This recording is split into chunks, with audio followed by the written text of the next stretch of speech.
போன சாப்டரோட முடிவுல நம்ம ஹீரோ வந்துட்டு மைக்கேல் கிட்ட இருந்து ஆலிஸா காப்பாத்திருப்பான். அதுக்கப்புறம் என்ன ஆச்சுங்கிறத இந்த சாப்டர்ல பார்க்கலாம். இந்த கதையோட ஆரம்பத்திலேயே நம்ம ஹீரோ வந்துட்டு கிரேவ் ஸ்வாட ஆக்டிவேட் பண்ணிட்டு மைக்கேலுடைய எல்லா அட்டாக்கையும் வெட்டி வீசிட்டு இருக்கான். ஒவ்வொரு வாட்டியும் அவன் ஸ்வாட வீசும் போதும் 0.03% மானா கெயின் ஆகுது. இதை பார்த்த ஆலிஸும் உண்மையிலே இதுக்கு முன்னாடி இவன் இவ்வளவு ஸ்ட்ராங்கா தான் இருந்தானான்னு நினைக்க அதுக்கெல்லாம் வாய்ப்பே இல்ல. அவன் கூட நான் இருந்த வரைக்கும் அவன் இவ்வளவு ஸ்ட்ராங்கா இல்ல. அப்போ எனக்கு தெரிஞ்சு நாங்க பிரிஞ்சிருந்த இந்த ஷார்ட் பீரியட்ல அவன் இந்த அளவுக்கு ஸ்ட்ராங்கா மாறி இருக்கணும் அப்படின்னு நினைக்கிறப்போ அந்த மைக்கேல் வந்துட்டு அனாயிங் பாராசைட்னு சொல்லிட்டு அந்த அரக்க கைகளை பயன்படுத்தி அட்டாக் பண்ணிடுறான். நம்ம ஹீரோவும் அவங்கிட்ட இருக்க அந்த ஸ்வாட வச்சு பிளாக் பண்ண ரெடியாக அடுத்த நிமிஷமே மைக்கேலோட அட்டாக் ஹீரோவை கிரஷ் பண்ணிடுது. பதிலுக்கு இவனுமே அந்த அரக்க கைகளை பீஸ் பீஸா வெட்டினதோட இல்லாம அதோட சேர்த்து மைக்கேலையுமே அட்டாக் பண்ணிடுறான். பதிலுக்கு இவனும் அவங்கிட்ட இருக்க மானா பேரியருங்கிற ஸ்கில் ஆக்டிவேட் பண்ணி அவனுடைய உடம்ப சுத்தி ஒரு பேரியரை ஃபார்ம் பண்ணிடுறான். இதை பார்த்த ஹீரோவும் மனசுக்குள்ள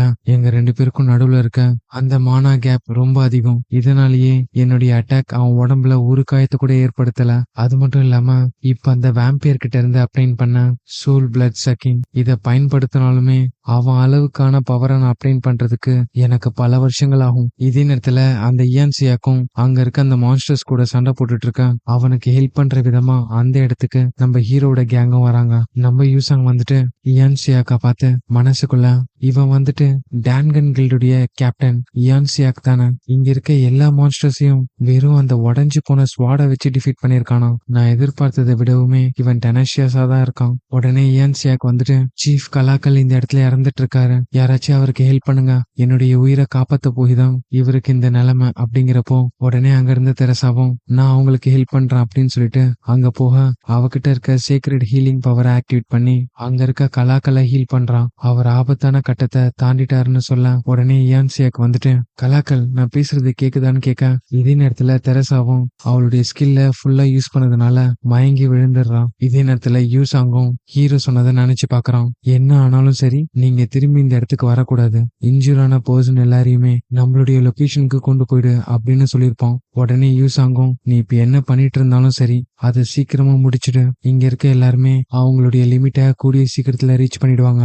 இதே நேரத்துல நம்ம ஹீரோவும் ஐ ஆஃப் குளூட்டன் ஆக்டிவேட் பண்ண இந்த டைம் அவனுடைய லக் ஸ்டாட்டும் அதோடு சேர்த்து அடாப்டபிள் ஸ்டாட்டும் அப்ளை ஆகுது. இதன் மூலியமா மைக்கேலோட அந்த ஸ்டேட்டஸ் போர்ட் தெரியுது. ஆனா அதுலயுமே அவனுடைய பேர் மைக்கேல்ங்கிறதும் அவங்கிட்ட இருக்க சில ஸ்கில்ஸும் ரிஃப்ளெக்ட் ஆகுது. ஆனா அதுலயுமே லெவல் என்னன்னு காட்டல. அதுக்கப்புறம் கடைசியா காப்பி கண்டிஷன் என்னன்னு காட்டுது. ஆக்சுவலா இந்த மைக்கேலுங்கிறவன் டெகாசஸ் ஃபேமிலியை சேர்ந்தவன். இவன் வேம்பியர்ஸ்லயே ஹையர் ரேங்கிங்ல இருக்க ஒரு வேம்பியர். இவனை எதிர்த்து நம்ம ஹீரோ பேட்டில்ல வின் பண்ணிட்டாலே அவங்கிட்ட இருக்க ஒரு ஸ்கில்ல காப்பி பண்ணிக்க முடியும். உடனே ஹீரோ வந்துட்டு தேங்க் காட் அட்லீஸ்ட் இந்த வாட்டியாச்சு காப்பி கண்டிஷன் என்னன்னு சிஸ்டம்ல காட்டுச்சு அப்படின்னு ஹீரோ மனசுக்குள்ள நினைச்சிட்டு இருக்கும் போது இதை பார்த்த மைக்கேலும் இவ்வளவு நடந்தும் நீ சிரிக்கிற பாத்தியா, நீ உண்மையிலேயே ஒரு இன்ட்ரெஸ்டிங்கான ஹியூமன் தான் அப்படின்னு சொல்லிட்டு மூன் ஹைடிங் நெயில்ஸ்ன்னு சொல்லக்கூடிய ஒரு ஸ்கில்ல ஆக்டிவேட் பண்ணிட்டு இன்னும் எவ்வளவு நேரத்துக்கு உன்னுடைய ஃபேஸ்ல அந்த ஸ்மைல் இருக்குன்னு பாக்குறேன் அப்படின்னு சொல்லிட்டு அவனுடைய அரக்க கைகள்ல இருக்க நெயில வச்சு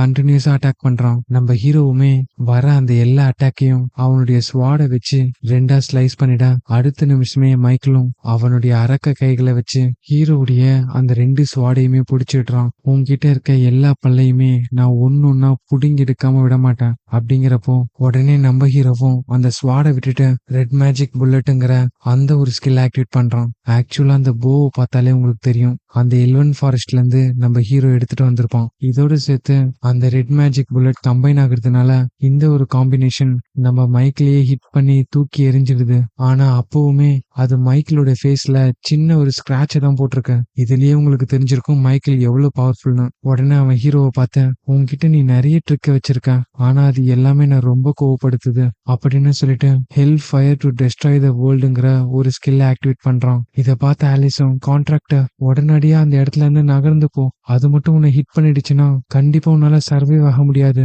அப்படிங்கிறப்போ பதிலுக்கு ஹீரோ வந்துட்டு என்ன மன்னிச்சிடு ஆலிஸ், ஆனா எனக்கு வேற வழி இல்ல, நான் சர்வைவ் ஆகிறதுக்கு இந்த ஹிட்டை வாங்கிதான் ஆகணும். இது கேட்ட ஆலிஸும் என்ன பேசிட்டு இருக்க, அந்த இடத்த விட்டு போ அப்படிங்கிறப்போ ஹீரோ வந்துட்டு அந்த போஷியஸ் ஷீல்ட நம்ம ஆலிஸ் எதிர்க்க போட்டுட்டு அப்படியே அதை ஆக்டிவேட் பண்ணி விட்டுறான். இங்க நடக்கிறத மட்டும் வேடிக்கை பாருன்னு சொல்ல உடனே ஆலிஸ் வந்துட்டு அப்படி பண்ணாத கேங்ஜினிக்குன்னு சொல்லிட்டு கத்த இதே நேரத்துல மைக்கேலும் அந்த எல் ஃபயர் ஸ்கில்ல ஆக்டிவேட் பண்ணி விட்டுறான். இதன் மூலியமா அந்த எல் ஃபயர் பூமியை பொழந்துகிட்டு மேல வர அந்த இடமே சின்ன பின்னம் ஆயிடுது. ஆனா அந்த ஷீல்டு இருந்ததுனால ஆலிஸ்க்கு மட்டும் எதுவும் ஆகல. உடனே மைக்கேல் வந்துட்டு இது உனக்கான ஹானரா எடுத்துக்கோ, ஏன்னா ஃபர்ஸ்ட் டைமா ஒரு ஹியூமனுக்கு எதிரா என்னுடைய ஃபுல் மனாவும் நான் யூட்டிலைஸ் பண்ணிருக்கேன் அப்படின்னு சொல்லிட்டு லேடி ஆலிஸ் அந்த லிட்டில் பாரசைட் போனதுனால நம்ம திரும்ப ஆரம்பிக்கலாமான்னு சொல்ல ஆலிஸ் உடனே சிரிக்க ஆரம்பிக்கிறான். என்னன்னு பாத்தீங்கன்னா நம்ம ஹீரோ மைக்கேல மேல இருந்து அட்டாக் பண்ண வந்துட்டு இருக்கான். இத பார்த்து அவனும் இதுக்கெல்லாம் வாய்ப்பே இல்லைன்னு நினைக்க அப்பதான் என்ன நடந்துச்சுங்கிறத காட்டுறாங்க.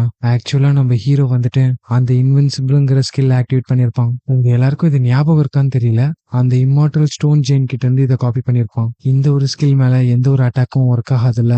சோ இதை பயன்படுத்தும் போது நம்ம ஹீரோவுக்கு நிறைய மானா கன்சியூம் ஆகும். அது தெரிஞ்சுதான் இதை யூஸ் பண்ணிருப்பான். அது தெரிஞ்சுதான் இதை யூஸ் பண்ணி அந்த அட்டாக்ல இருந்து எஸ்கேப் ஆயிருப்பான். உடனே மைக்ல பார்த்து உன்கிட்ட மானா இல்லாத இந்த தருணத்துல ஒரு செகண்ட் கிடைச்சாலும் உன்னை அடிச்சு நவுத்திடுவேன் அப்படின்னு சொல்லிட்டு அவனை அட்டாக் பண்ண போக உடனே மைக்கேல் வந்துட்டு அவன்கிட்ட இருக்க அந்த மானா பேரியரை ஆக்டிவேட் பண்ண போறான். ஆனா அவனுடைய மானா ஃபுல்லா ட்ரைன் அவுட் ஆனதுனால அவனால அந்த ஸ்கில்ல ஆக்டிவேட் பண்ண முடியல. இதே நேரத்துல ஹீரோட அட்டாக்கும் ஸ்ட்ரெயிட்டா போய் பட்டுட இங்கேயே இந்த சாப்டர் முடியுது. இந்த சாப்டரோட ஆரம்பத்திலேயே நம்ம ஹீரோ மைக்கேல் அட்டாக் பண்ண இத பார்த்து அவனும் மனசுக்குள்ள இதுக்கெல்லாம் வாய்ப்பே இல்ல, இவனால எப்படி என்னுடைய எல் ஃபயர் அட்டாக்ல இருந்து சர்வே ஆக முடிஞ்சு, அது மட்டும் இல்லாம இவனுக்கு ஒண்ணுமே ஆகல, பெர்ஃபெக்ட்டா இருக்கான் அப்படின்னு சொல்லிட்டு ஹீரோ கிட்ட இருக்க அந்த பூ புடிச்சு எழுந்துட்டு நான் கொஞ்சம் அலட்சியமா இருந்துட்டேன். என்கிட்ட இருக்க மொத்த மானாவையும் கன்சியூம் பண்ணுவேன்னு நான் எதிர்பார்க்கல. ஆனா இதெல்லாம் வச்சு உன்ன மாதிரி ஒரு மனுஷன் கிட்ட நான் தோத்துருவேன்னு எதிர்பார்த்தியா அப்படின்னு சொல்லிட்டு வெறும் அவனுடைய ஸ்ட்ரென்த்தை யூட்டிலைஸ் பண்ணி நம்ம ஹீரோவை கிக் பண்ணி தூக்கி எறிஞ்சிடறான். அந்த அட்டாக்ல இருந்து நம்ம ஹீரோ எழுந்துக்கிறதுக்குள்ள அடுத்த அட்டாக்க லான்ச் பண்ண வரான். உடனே நடுவுல ஆலிஸ் வந்துட்டு அந்த பஞ்சை தடுத்து நிறுத்திடுறான். இத பார்த்த மைக்கேலும் லேடி ஆலிஸ் என்ன பண்ணிட்டு இருக்கீங்க அப்படிங்கிறப்போ பதிலுக்கு ஆலிஸும் யூ ஃபூல், நீ அட்டாக் பண்ற வரைக்கும் நான் அதை வேடிக்கை பார்த்துட்டு இருப்பேன்னு நினைச்சியா? பதிலுக்கு அவனும் ஆமா, நீங்க அதை வேடிக்கை தான் பார்த்துட்டு இருந்திருக்கணும், இப்ப நீங்க பண்ணது எனக்கு ஹர்ட் ஆகுது அப்படிங்கிறப்போ ஆலிஸ் வந்துட்டு மிஸ்டர் கேங்ஜினிக் நீ நல்லதானே இருக்க, இந்த ஃபைட்ல உன்கிட்ட இருக்க எல்லா மானாவையும் நீ கன்சியூம் பண்ணிட்டேன்னு என்னால உணர முடியுது அப்படிங்கிறப்போ பதிலுக்கு ஹீரோவும் இல்ல, என்கிட்ட இப்ப இருக்க மானாவே போதுமானது, உண்மையை சொல்லணும்னா நான் இந்த இடத்துல ஆலிஸ ப்ரொடெக்ட் பண்ணிட்டு இருக்கேன், இன்னும் 10 நிமிஷத்துல அந்த எசன்ஸ் ஆஃப் சோல் மூலியமா கிடைக்கிற அந்த மானாவும் தீர்ந்து போயிடும், அதுக்கப்புறம் நாங்க ஜெயிக்கிறதுக்கான சந்தர்ப்பம் மொத்தமாவே முடிஞ்சிடும் அப்படிங்கிறப்ப இதே நேரத்துல டவர் ஆஃப் ட்ரைல்ஸ்குள்ள 39th ஃப்ளோர்ல ஏதோ ஒரு இடத்துல சில குரூப் ஆஃப் மெம்பர்ஸ் ரவுண்ட் டேபிள்ல இருந்துட்டு நம்ம ஹீரோட ஃபைட்டை தான் பார்த்துட்டு இருக்காங்க. அவன் வேணும்னே மைக்ல ப்ரோவோக் பண்ணி பர்பஸா அவனுடைய அல்டிமேட் ஸ்கில்ல யூட்டிலைஸ் பண்ண வச்சிருக்கான் போல. எனக்கு தெரிஞ்சு மைக்கேல் டிஃபீட் ஆயிடுவான்னு நினைக்கிறேன். நம்ம கண் முன்னாடியே இருக்க ஆலிஸ நம்மளால இழக்க முடியாது, அது லோவர் ஃப்ளோர் தானே, அதனால நம்ம அதுல தலையிட்டா பெருசா பாதிப்பு எதுவும் இருக்காதுன்னு நினைக்கிறேன். அது மட்டும் இல்லாம அந்த இடத்துல நிறைய ரிசோர்ஸ நம்ம இன்வெஸ்ட் பண்ணிருக்கோம், அதனால நம்ம ஏதாச்சும் ஒண்ணு பண்ணிதான் ஆகணும். இதை கேட்டு இன்னொருத்தனும் சரி சியானிம் இத பத்தி நீங்க என்ன நினைக்கிறீங்க அப்படிங்கிறப்போ பதிலுக்கு அவனும் இந்த பேட்டில் இன்னும் முடியலங்கிறதுனால இன்னும் கொஞ்ச நேரம் பார்க்கலாம்னு சொல்றான். இதே நேரத்துல ஆலிஸும் மைக்கேல தடுத்து நிறுத்த பதிலுக்கு அவனும் லேடி ஆலிஸ் நீங்க எப்படி ஒரு சாதாரண ஹியூமன் சைட்ல நிக்கலாம், நீங்க உங்களுடைய லீடர்ஷிப்ல இருந்து நீக்கப்பட்டிருந்தாலும் உங்க மேல அதிகமான ரெஸ்பெக்ட நான் வச்சிருக்கேன், உங்களுடைய ஓன் கைண்டுக்கே நீங்க துரோகம் பண்றீங்களான்னு கேட்க பதிலுக்கு ஆலிஸும் உனக்கு எவ்வளவு தைரியம் இருந்தா என்னையே துரோகம் பண்றேன்னு சொல்லுவேன், நீங்க எல்லாருமே சேர்ந்து பண்ணீங்கல்ல அதுதான் துரோகம், அதுக்கப்புறம் நான் ஒன்னும் ஹியூமன் சைட்ல நிக்கல, என்னுடைய கான்ட்ராக்டர் சைட்ல நிக்கிறேன் அப்படிங்கிறப்போ பின்னாடி வந்த ஹீரோவும் ஜம்ப் பண்ணி மைக்கேல எட்டி உதச்சிட உடனே ஹீரோ வந்துட்டு ஆலிஸ் பிளட் ஸ்பியரை யூஸ் பண்ணன்னு சொல்ல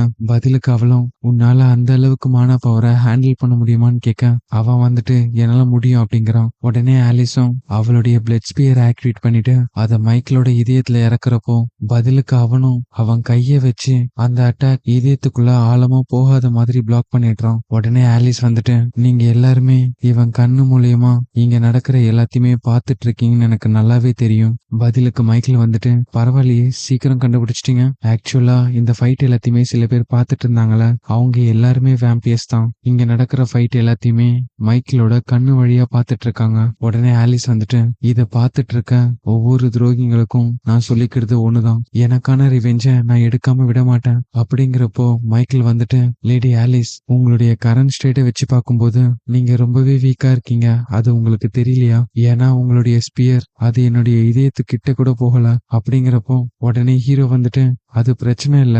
ஏன்னா அந்த விஷயத்த தான் நான் பண்ண போறேன்னு சொல்லிட்டு அந்த போர்ஷியஸ் ஷீல்டை வச்சு ஆலிஸுடைய அந்த ஸ்பியர்ல வேகமா ஹிட் பண்ண அடுத்த நிமிஷமே அது மைக்கேலோட இதயத்துல ஒரு ஹோலே போட்டுடுது. இதே நேரத்துல சிஸ்டம்லயும் மைக்கேலுக்கு அகெயின்ஸ்டா சர்வை பண்ணதுனால அந்த காப்பி கண்டிஷனை நம்ம ஹீரோ ஃபுல்ஃபில் பண்ணிட்டான். மூன் ஹைடிங் நெயில்ஸ் அந்த ஒரு ஸ்கில்ல தான் நம்ம ஹீரோ காப்பி பண்ணியிருக்கான். அது மட்டும் இல்லாம அந்த ஹை லெவல் வேம்பியரை டிஃபீட் பண்ணதுனால நம்ம ஹீரோ கொஞ்சம் கொஞ்சமா லெவலப் ஆகிறோம். இதே நேரத்துல அந்த எசன்ஸ் ஆஃப் சோலுடைய டைமிங்கும் முடியுது. உடனே ஹீரோ வந்துட்டு நான் எதிர்பார்த்த அளவுக்கு ரொம்ப கஷ்டமா இல்ல, ஈஸியா தான் இருந்துச்சுன்னு சொல்லிட்டு மயங்கி விழுந்துடுறான். உடனே ஆலிஸ் வந்துட்டு கான்ட்ராக்ட உன்னாலதான் என்னுடைய ஃபர்ஸ்ட் ரிவெஞ்சுக்கான டேஸ்ட என்னால அனுபவிக்க முடிஞ்சு. நான் ரொம்பவே சந்தோஷமா இருக்கேன். டு பி ஹானஸ்ட், இதுக்கு முன்னாடி நான் கொஞ்சம் கூட உன்னை நம்பல.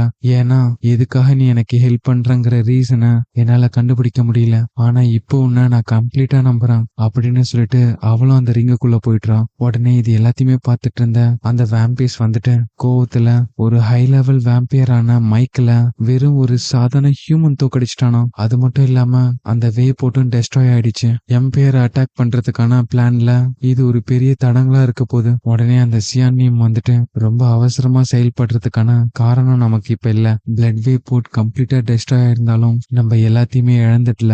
ஆலிஸ் எங்க இருக்காங்கிறத லொகேட் பண்ணதே ரொம்ப பெரிய விஷயம். அதுக்கப்புறம் கேங் ஜென்யூக், நான் உன்னை வாட்ச் பண்ணிட்டே இருப்பேன் அப்படிங்கிறப்போ கொஞ்ச நேரத்துல நம்ம ஹீரோவும் கண் விழிக்க உடனே தெரசா வந்துட்டு எல்லாருமே பாருங்க, கேங் ஜென்யூக் எழுந்துட்டாரு. நீங்க திரும்பி அந்த லொகேஷனுக்கு வரலங்கிறதுனால நாங்க எல்லாருமே உங்களை தேடி வந்தோம். நீங்க மயங்கி இருந்ததுனால இந்த இடத்துக்கு கூட்டிட்டு வந்துட்டோம். அந்த இடத்துல வேற யாருமே இல்ல, இறந்து போன வேம்பியர்ஸை தவிர்த்து. உடனே ஹீரோவை பார்த்து மிஸ்டர் ஜென்யூக் ஏதாச்சும் தப்பா நடந்துச்சான்னு கேட்க அவனும் ரிங்க தொட்டு பார்த்துட்டு ஒன்னும் இல்ல, தேங்க்யூ தெரசா.